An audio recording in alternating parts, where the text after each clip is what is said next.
성경 말씀 봅니다. 말라기 3장 16절에서 18절 말씀 상고해서 올립니다. 구약 성경 1330쪽 말라기 3장 16절에서 18절 말씀.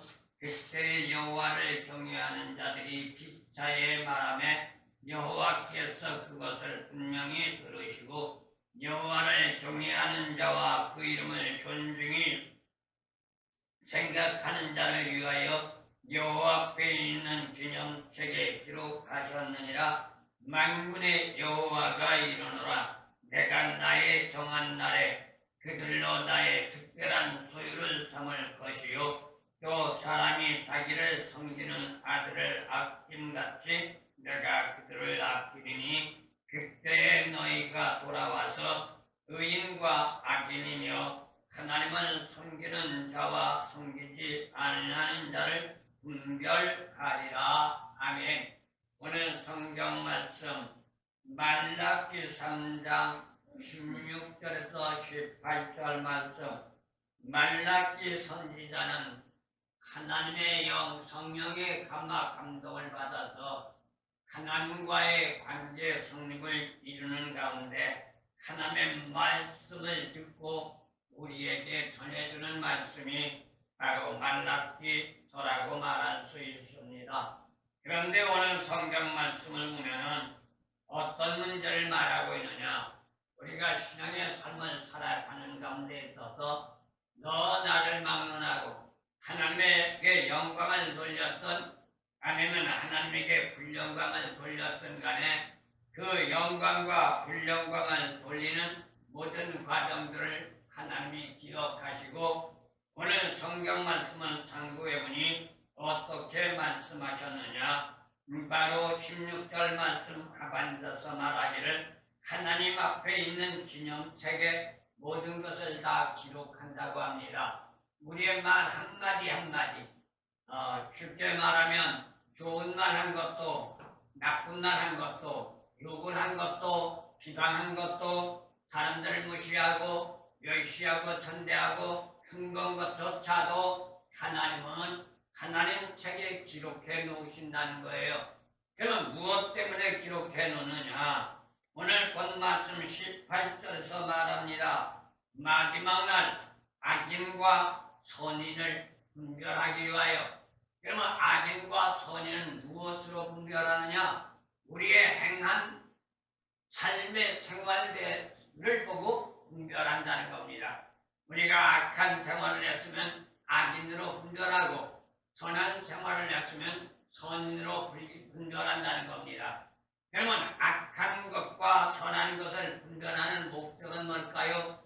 악한 일을 행한 자는 악한 자라고 분별하면 그 사람은 아무리 예수 안에 살아간다고 나름대로 애를 썼다 할지라도 천국을 갈 수가 없고 음부인 지옥으로 갈 수밖에 없고 선한 삶을 살아서 하나님이 선하다고 기록한 자는 어떤 상황 누가 볼 때 아이고 저 사람은 별별 없어 라고 말한다 할지라도 하나님이 선한 것을 보셨기 때문에 멸망의 길 지옥으로 가는 것이 아니라 천국으로 간다는 말이죠.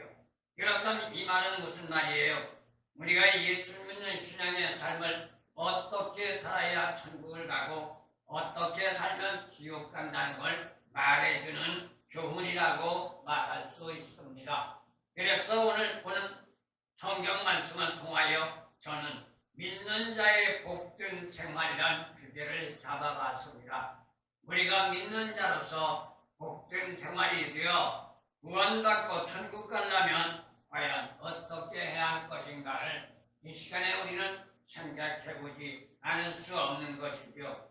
그래서 오늘 성경 말씀 말라기 3장을 보면은 수많은 인간의 타락과 부패로 시대가 혼란의 도가니 속에서 만연한 혼돈의 소용돌이에 휘말려 사람들 대다수가 참된 진리의 길로 나가기보다도 엉뚱한 세속의 길로 나가는 것을 경고해주는 교훈의 말씀이 말라기 3장이라고 말할 수 있는 겁니다.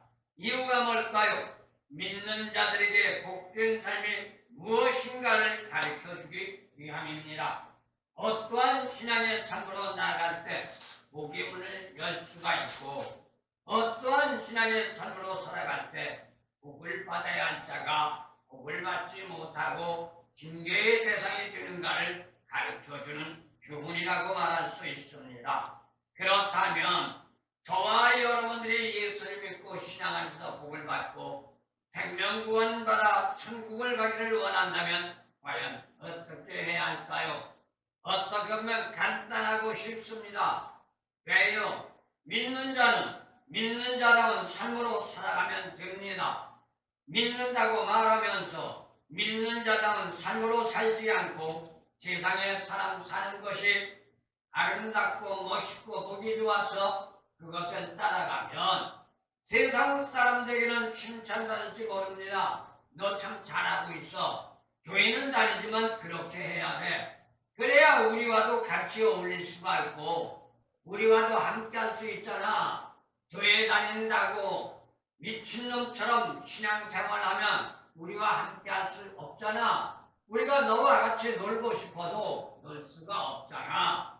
이러한 말을 듣지 않기 위하여 그들과 짝하며 그들과 합류하며 그들의 생활을 따라가면 오늘 본 말씀의 배경을 생각해 볼 때 어떤 사람이냐? 선한 자가 아니라 악한 자라는 것을 가르쳐 줍니다.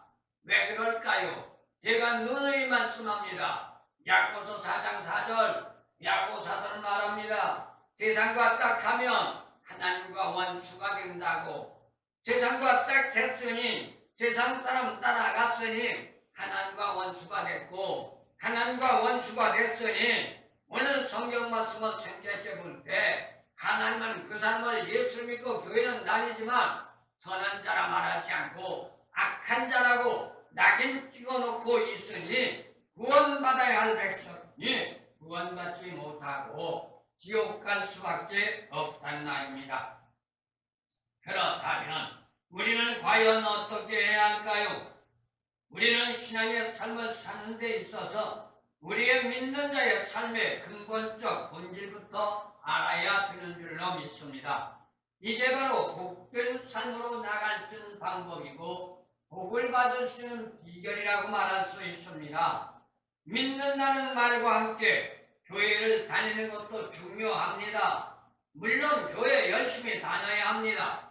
그리고 믿는다고 말도 해야 합니다. 하지만 믿는 자로 신앙적인 삶의 근본적인 본질을 망각해버린다면 믿는다고 말한다 할지라도 교회를 다닌다 할지라도 그것은 진정한 신앙의 삶이 아니라 형식적인 신앙으로 일적인 모양새에 포장한 결과밖에 되지 않는단 말입니다.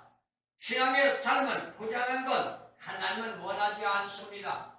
모양새를 보지 않습니다. 하나님은 뭘 봐요? 사무엘상을 통해서 우리에게 말씀하시기를 하나님은 외적인 모양새를 보는 것이 아니라 마음 중심을 보신다고 했습니다. 인간 삶의 모든 삶의 전제 조건, 행동의 삶과 말하는 모든 것들이 어디에서부터 시작해요? 말은 입술에서 시작하는 것이 아니고 생활은 모양새에서 시작하는 것이 아니라 내 마음 속에서부터 시작이 됩니다. 마음 먹은 걸 입술로 뱉게 돼 있고 마음 먹은 걸 삶의 생활로 행동할 수 있는 겁니다. 그렇다면 마음이 올바르지 못한 사람은 아무리 외적인 모양새로 포장을 했다 할지라도 그건 가식에 불과합니다. 거짓말이란 말입니다. 그러면 거짓말의 생활은 어떻게 돼요? 가장 하나님이 싫어하는 게 거짓말이에요. 왜 거짓말인지 아세요? 거짓의 아비는 사단 마귀예요. 그러면 거짓말을 한다는 얘기는 내가 곧 사단 마귀와 지금 함께하고 있다는 결론이 나오는 거예요. 그러면 열심히 교회는 다니고 믿는다는 말은 하지만 거울 좋은 빛 좋은 교회 살구에 불과하니 아무런 보잘것없는 씨앗이 없는 것이 되어버리고 망한다는 겁니다. 이것을 다시 다른 말로 말하면 뭐라고 말할까요? 수가 곧 한끼에 불과하고 또한 오늘날 현 시대적인 말에다 비유한다면 인본주의 신앙에 불과하며 형식주의고 현실주의밖에 되지 않는단 말입니다. 그렇다면 믿는 자로 복된 삶을 살아갈 수가 없는 거죠. 복을 받을 수 없으니 복된 삶을 살 수가 없는 겁니다. 왜 그럴까요? 예수 믿는 자의 삶의 복은 단순하게 우리가 원한다고 노력한다고 애쓴다고 되는 게 아닙니다. 세상의 복은요, 내가 노력하면 돼요. 나가서 돈 버는 거요. 내 몸이 건강하고 내가 부단히 노력하면 노력한 것만큼의 대가가 와요. 그런데 하나님 안의 복은 그렇지 않단 말입니다. 노력은 하는데 어떻게 하느냐? 말씀 안에서 살아야 합니다. 하나님 앞에 잘 보여야 합니다. 하나님이 인정해야 합니다. 그러면 어떤 것을 주느냐? 선물을 준단 말이에요. 우리가 복 받는 것도 신앙 안에서 성경 말씀을 참고해보면 하나님의 선물이라고 했습니다. 선물은 누가 받아요? 내가 아는 자에게 선물을 받죠. 단순하게 안다고 선물 주지 않아요. 나에게 선물을 주는 사람이 나에게 선물을 주고 싶은 마음이 들어야 돼요. 그러면 어떻게 해야 돼요? 그 사람을 인정해야 돼요. 그래서 내가 이 사람에게 선물을 줘야겠다 마음이 들어왔을 때 선물을 준단 말입니다. 우리가 하나님 앞에 선물 받는 것도 마찬가지예요. 내가 믿는다고 선물 받는 게 아니고 교회에 다니는 삶의 생활이 하나님의 마음에 들어야 돼요. 그러면 하나님의 마음에 들려면 어떻게 해야 돼요? 하나님의 원하고 하나님의 바라고 하나님의 뜻한 대로 살아가야 돼요. 그게 어떤 거예요? 하나님의 말씀이에요. 말씀대로 살아가면 하나님을 인정하십니다. 말씀대로 살아가면 하나님은 선물을 주십니다. 저와 여러분들 금년 안에 어연덕 벌써 2월달도 중순이 넘어가 막바지를 치닫는 가운데 있습니다. 이제 불과 금년 안에도 10달하고 한 보름밖에 남지 않았습니다. 이러한 금년 한 해 동안에 우리가 진정으로 예수 믿는 사람으로서 복된 자가 되기 위해서는 어떻게 할까요? 제가 금방 말씀드린 것처럼 하나님의 뜻 안에서 말씀 안에 살아서 하나님으로부터 복이라는 선물을 받는 저와 여러분들 되어지기를 소원합니다. 만약에 그렇지 않으면 선물 대신 뭐가 와요? 오늘 본문 말씀 18절 마지막 절에서 말합니다. 뭐라고요? 의인과 악인이며 하나님을 섬기는 자와 섬기지 아니하는 자를 분별하리라. 악한 자와 선한 자를 분별해서 자기가 갈 곳으로 보낸단 말이에요. 선한 자는 천국으로 보낼 것이고 악한 자는 지옥으로 보낸단 말이에요. 그렇다면 우리는 어떻게 해야 돼요? 발버둥 침에 애쓰며 아까운 시간 없는 돈에 헌금해가면서 열심히 신앙생활하고 마지막 날 악한 자가 책망받고 천국까지 못한다면 그것처럼 억울한 일 어디 또 있어요? 우리 이러한 억울한 일 당하지 않기 위해서라도 정말 힘들고 어렵더라도 하나님의 진리의 말씀, 성경 말씀대로 살아서 잘했다, 착한 종이라 인정받고 축복받아 천국 갈 수 있는 저와 여러분들 되어지기를 소원합니다. 수박 겉핥기 시집에서는 안 된단 말이죠. 믿는다고 말한다면 교회를 다니고 있겠죠. 교회를 다닌다면 사람들이 뭐라고 말할까요? 저 사람은 교회 다니는 사람이고 예수 믿는 사람이야. 사람들은 인정할 것입니다. 그러나 진리의 체제를 바로 알지 못하고 바로 신앙생활하지 못하면 그 신앙은 형이하기란 철학적인 학문에 불과하니 인본주의밖에 되지 않는단 말이에요. 형식주의밖에 되지 않는단 말이에요. 이 말을 다른 말로 조식신학적으로 말하면 율법주의자밖에 되지 않는다는 것을 말합니다. 율법주의자는 하나님과 관계가 없습니다. 그렇다면 나 자신의 신앙의 삶의 근본적인 본질을 나는 알고 있는가? 우리 스스로를 한번 점검해 보시기 바랍니다. 그리고 하나님이 왜 나를 불러주셨으며 그리고 나는 왜 예수를 믿는가? 한 번쯤 심사숙고하게 생각해 보시기 바랍니다. 그리고 하나님의 나를 불러주신 이유가 나의 생명 구원시켜 천국 가기 위해 불러주셨다. 그리고 내가 예수를 믿는 목적과 이유가 예수를 믿고 천국 가기 위해서 예수 믿고 교회에 다닌다. 이러한 결론이 내려졌다면 다시 한번 질문하시기 바랍니다. 그렇다면 나는 지금까지 교회를 다니고 신앙생활했고 예배를 드리며 사람들에게 믿는 자라고 인정받았지만 내가 정말로 하나님 앞에 영광 돌리는 신앙의 삶을 살아갔는가? 성경의 말씀대로 살아왔는가? 한번 재점검해 볼 필요가 있습니다.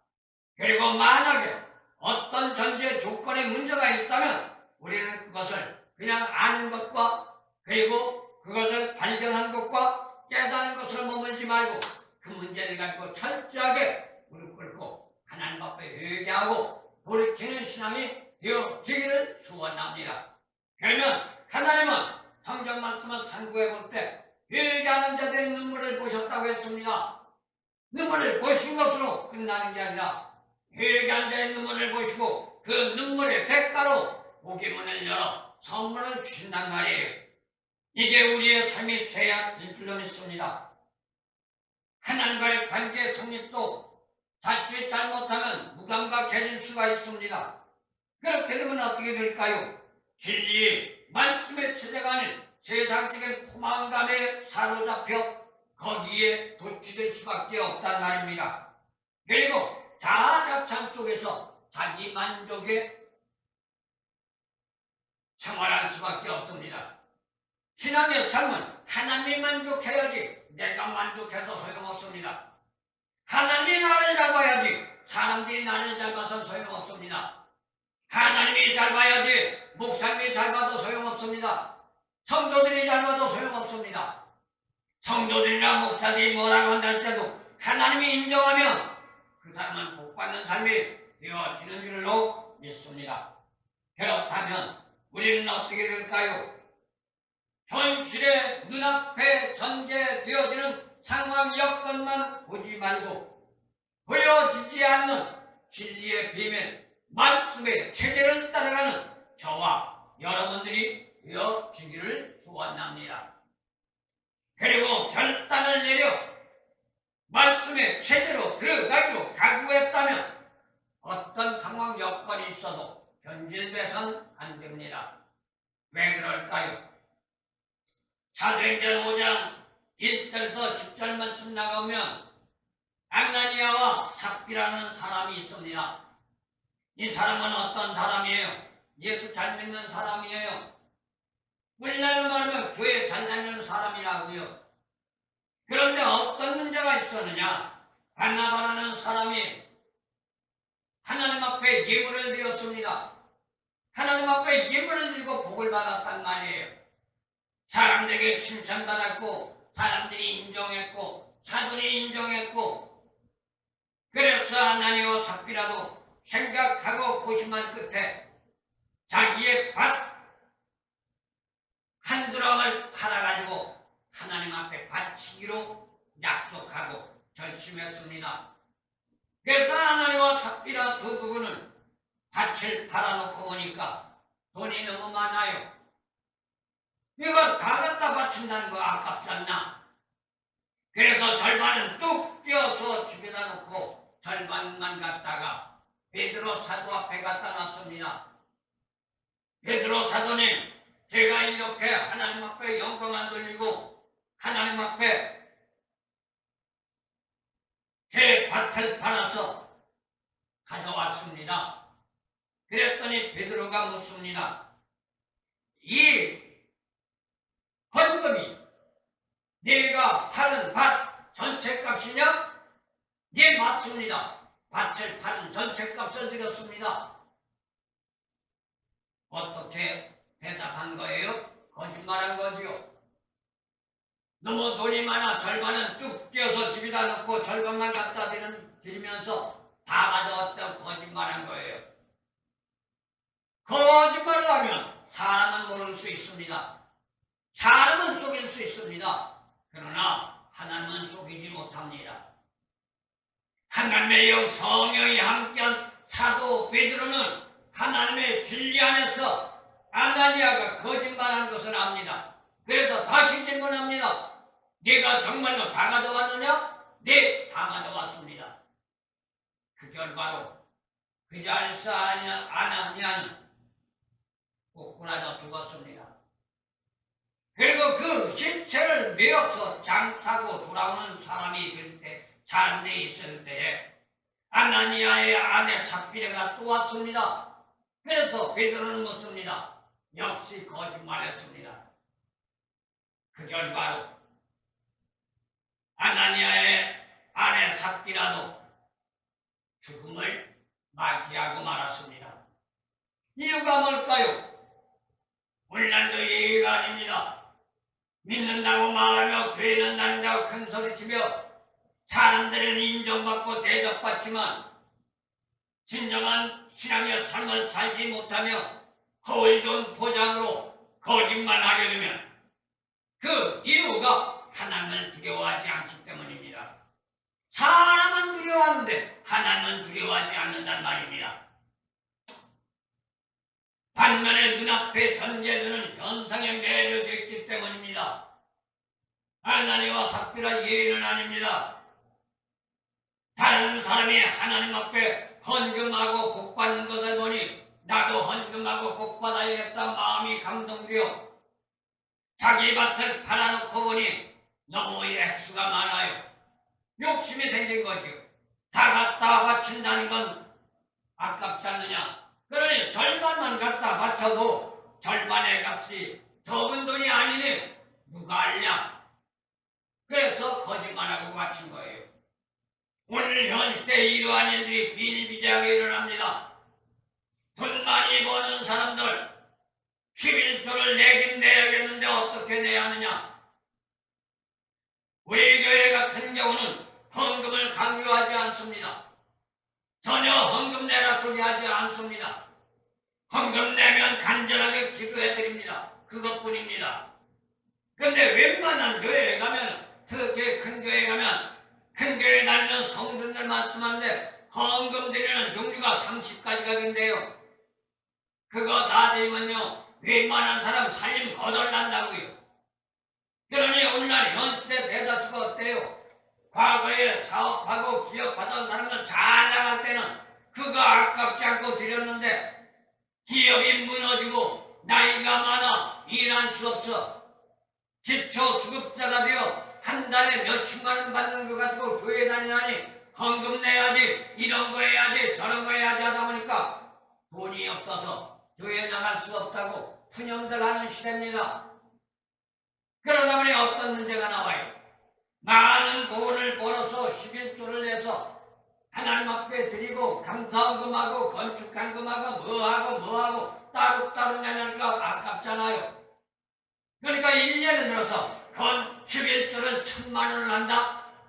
그러면 1000만 원 내놓고 다른 헌금 또한이 아깝잖아요. 그러니까 11조를 뚝 잘라 500만 원하고 500만 원에서 감사헌금, 건축헌금, 선교헌금 이렇게 해도 적은 돈 아니라는 거죠. 사람은 몰라요. 목사도 사람이니까 그 사람이 다 했는지 안 했는지 모른다고요. 그런데 누군 알아요? 하나님은 알아요.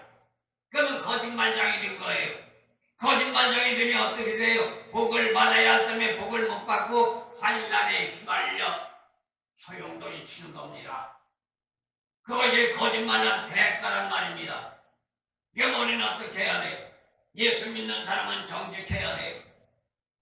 예수 믿는 사람은 솔직해야 돼요.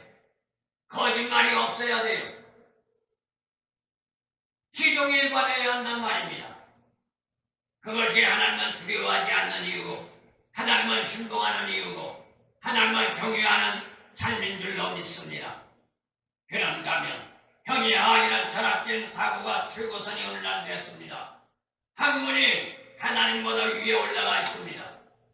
그래서 요즘에 가끔씩 목사님들도 하는 말이 뭐라고 하느냐? 제가 질문할 때가 있습니다.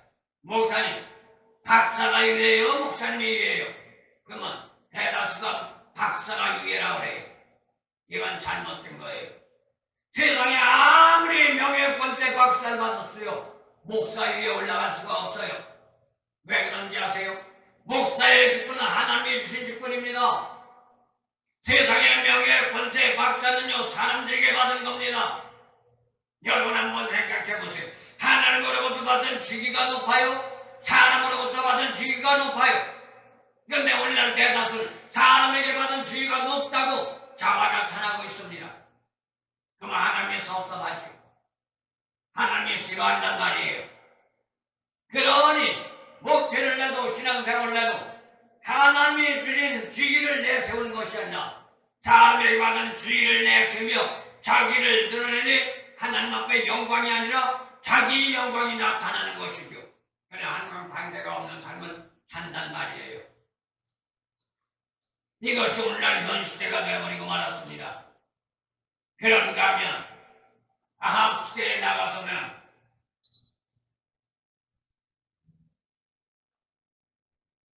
그나의 아들 시드기야가 미가의 뺨을 치며 이렇게 말을 합니다. 역대하 18장 3절 말씀을 볼 때 여호와의 영이 나를 떠나 어디로 가서 내게 말씀하더냐 라고 선지자 미가야의 뺨을 때립니다. 오늘날 이러한 일들이 너무 많습니다. 은사는 받았다고 성령 좀 받았다고 명예 권세 좀 얻었다고 한문으로 박식하다고 자신만이 하나님의 사람이라고 착각하고 있단 말이에요. 이게 일관적으로 말한다면 누구예요? 이단자들이에요. 이단자 교주들은 자기가 하나님이라고 하고 자기가 예수라고 해요. 그러니까 뭐 우리나라 어떤 목사는 하는 말이 하나님 보고 까불지 마라. 까불면 나한테 죽어. 그리고 하나님을 협박까지 하는 목사도 있단 말입니다. 뭘 말하는 걸까요?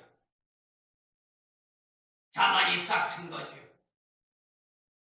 교만과 자만이 싹트면 패망입니다. 순간적으로는 그 맛 금상첨화가 같을지 모르지만 결과적으로는 패망이란 말이에요. 그렇다면 저와 여러분들은 어떻게 할까요?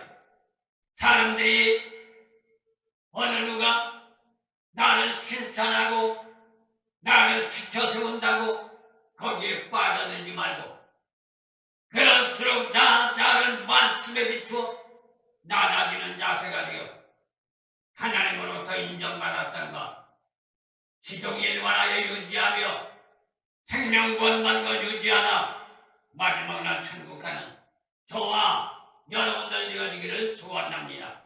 그리고 또 한 가지 생각해 볼 것이 있다면 우리는 어떻게 하느냐? 나 자아를 성찰해보란 말이에요. 어떻게 보면 쉬운 것 같지만 힘들고 어렵습니다. 왜 그럴까요? 우리 인간은 너난을 막론하고 하나님의 역사가 없으면 죄를 지어도 죄를 지은 줄 모릅니다. 잘못을 했어도 잘못한 줄을 모른단 말이에요. 아니 설령 죄를 짓고 잘못했다는 걸 안다 할지라도 실제적으로 내가 죄를 졌다고 말하지 않고 내가 잘못했다고 말하지 않습니다. 상황 여건에 따라서 구장수를 가지고 정당화시키려고 한단 말이에요. 그러니 어떤 문제가 나와요? 죄를 더 가중시키는 결과가 나오는 겁니다. 그것만은 아닙니다. 믿는다고 말은 하지만 교회는 다니고 있지만 대다수가 오늘날 그래요. 성도들만 그런 건 아니에요. 목사들도 그런 것 같아요. 주일 성수를 게으리하고 있단 말이에요. 주일 성도 제대로 안 지켜요. 목사님들도.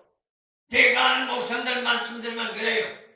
어디에 출타하고 갔다 오다가 예배 시간이 돼가는데 예배 시간에 와 예배를 드릴 생각은 안 하고 자기 자신의 어떤 일이 생기면 교회에다가 아무개 집사 나 오늘 바쁘니까 못 가니까 집사가 예배 드려 그리고 중간으로 빠져버린대요.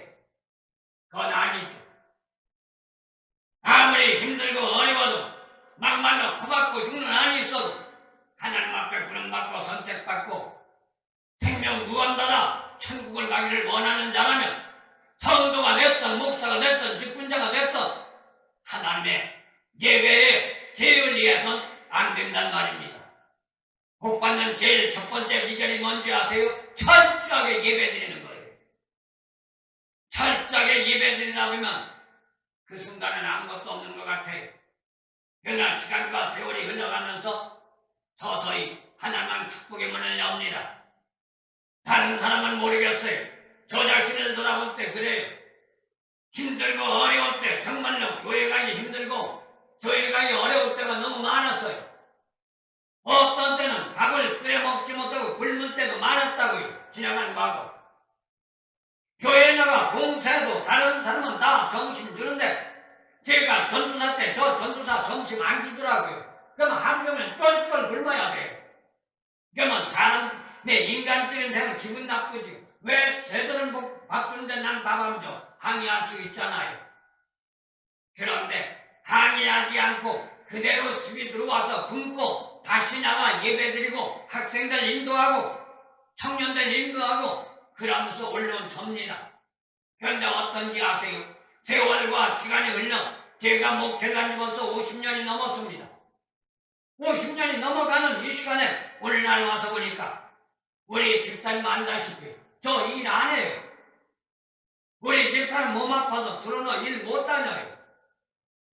지금 방 안에서밖에 출입을 못 해요. 그러면 남들이 볼 때 굶어 죽어야지.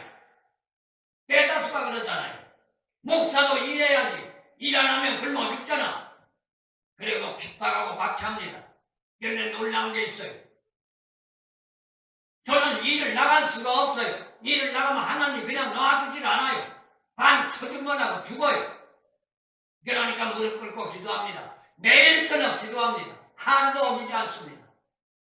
그리고 세월이 지나 이제 한 50년 가까이 오니 하나님이 이제 먹여주세요. 남에게 줄 건 없어도 꾸지 않아요. 손버리지 않아요. 지난주도 경상도 갔다 왔어요. 왜 갔다 왔느냐? 아픈 사람이 있다고 해서 와서 기도해달라고 해서 가서 기도해주고 왔다고요. 그러면 기도해주면 공짜로 와요? 하다못해 사람 틀어서 짊어지고 오는 거죠. 그렇게 살아가는 거예요. 이게 하나님의 역사란 말입니다. 근데 이게 말은 쉬운데 이걸 실천한다면 사실 힘듭니다. 어떻게 보면 죽기보다 더 힘듭니다. 어렵습니다. 그러나 힘들고 어려워도 참고 인내하며 끈기를 가지고 결단을 가지고 나아갈 때 순간적으로는 안 되는 것 같고 순간적으로는 몇십 천대받고 순간적으로는 핍박받는 것 같아도 결과적으로 볼 때 하나님의 역사는 분명코 주어진다는 것 우리는 믿지 말아야 하는 줄로 믿습니다. 그래서 계시록 3장 1절 말씀에서 나가면 우리에게 하나님은 사도 요한을 통해서 뭐라고 말하느냐?